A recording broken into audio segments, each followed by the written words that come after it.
قالب كيك ولا ما قالب كيك؟ يالنجي كيك لعينيك. كاسين رز مصري رح نغسلهم بس نشيل عنه النشا. انا ما بدي نقع الرز عشان بدي اياه هو يشرب ميه الخضار ودبس الرمان وزيت الزيتون والليمون الحامض، فلهيك ما بنقع الرز.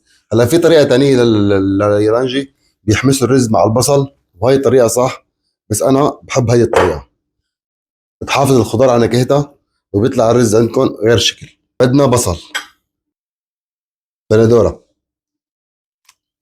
بقدونس، نعناع اخضر.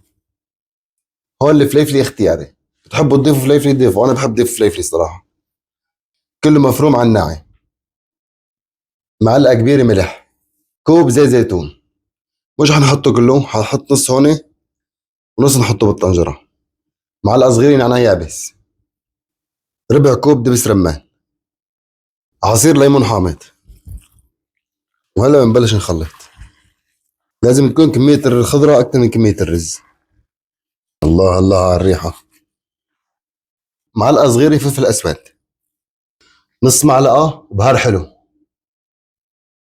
اللي ما عنده بهار حلو في حتى بهارات بشكل. في ناس بتضيف سماق، انا الصراحه ما بحب اضيف سماق. اللي بيحب يضيف سماق على الخلطه يضيف براحته. هلا بنترك الرز مع الخضار ينتقوا نص ساعه، وهيك بعد ما انتقع الرز عندنا نص ساعه. شوفوا بسم الله ما شاء الله. شوف. هلا بالنسبه للحشوه، في ناس بتضيف دبس بندوره، في ناس بتضيف دبس فليفلي. بحريق اختار لكم، انا عملت لكم اليالنجي الصح ال 100%. ورق عنب بالزيت. هلا بنصفي الرز. هيدا الصوص ما بتكبوه، رح احطه مع اليالنجي بالسلق، اوعى تكبوه. عندنا هون ورق عنب مسلوق. طريقه ورق سلق ورق عنب موجوده في فيديو ورق عنب بالدجاج وورق عنب باللحمه. وهلا بنبلش نمد الورق عنب ونلفه. هون الورق عنب عندنا الجهه الخشنه وهيدي الجهه الناعمه، نحن حنلف على الجهه الخشنه. بنمد الورق بهي الطريقه.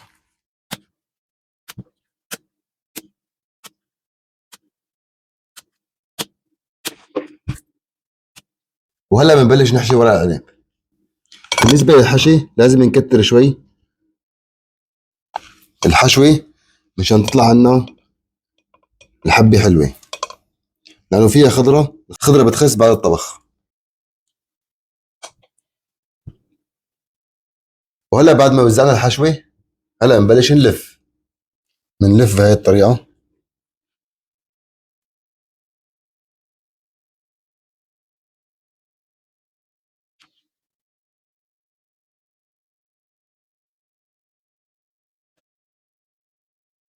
وهلا صار جاهز بوردلي الانجي.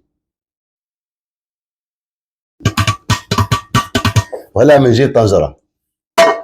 بالنسبه للخضار فيك تحطوا الخضار اللي بدكم اياها باسفل الورق عنب او اليالنجي. انا رح احط بطاطا.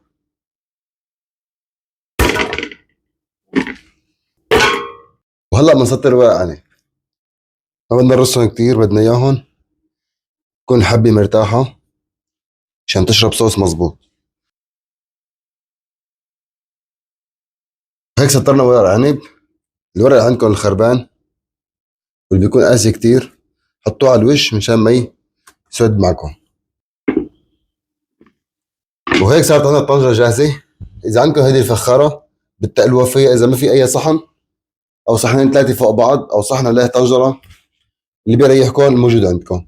هلا اذا الصوص نزل من الرز ما كبيناه، هلا بنزيده مي. ما بدنا نكتر مي. ونحطه فوق اليالنجي. رح ضيف على الصوص معلقه ملح، نص معلقه نعناع يابس، عصير حامض، وزيت الزيتون. رح ضيفه على الطنجره على طول.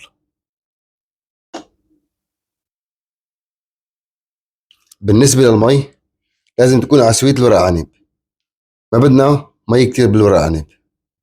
اللي ما بيحب يضيف الصوص اللي نزل من الرز في يعمل صوص على جنب. ليمون حامض، نعناع، ملح، فلفل اسود، ويحطهم فوق الورق عنب. بس صوص الرز بيعطيها الطعم الصح. وهلا بنحطها على الغاز وانسوا. ساعة 3 ساعات 4 ساعات، الوقت اللي بيريحكم. بس تغلي الطنجرة بتخفف النار، وبعد 3 ساعات بتطفوا النار وبتخلوها بالمي تبعيتها كمان 3 ساعات عشان تاخذوا يالنجي. ويفضل اذا بتركوها من المساء الصبح بالمي تبعيتها بتشيلوها، يطلع عندكم يالنجي رقم واحد. كل ما خليتوها على النار الهاديه كل ما طلع عندكم يالنجي 100%.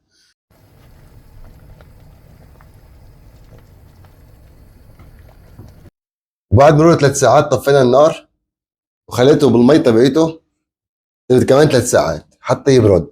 هيك بتشرب الصوص وبيطلع معكم طعمه كتير طيبه. شوفوا بسم الله ما شاء الله. طبعا صفيته من المي. شوفوا بسم الله ما شاء الله الصوص. وهلا بدنا نقلبه. بسم الله. بسم الله ما شاء الله. حبه مستويه والحبه كامشه حالها، كل حبه واختها. لون البلاطه بهيدا الشكل لانه خليته يبرد بالصوص تبعه. هلا بنزينه. وهيك اليالجي صار عندنا جاهز. شوفوا بسم الله ما شاء الله الحبه واختها. بنزين دبس الرمان.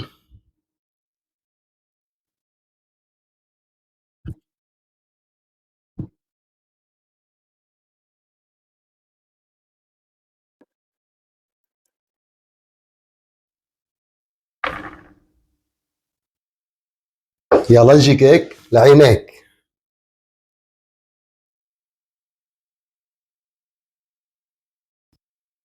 حبيت اعملكم اليالنجي بالطريقه اللي بتعرف عليه.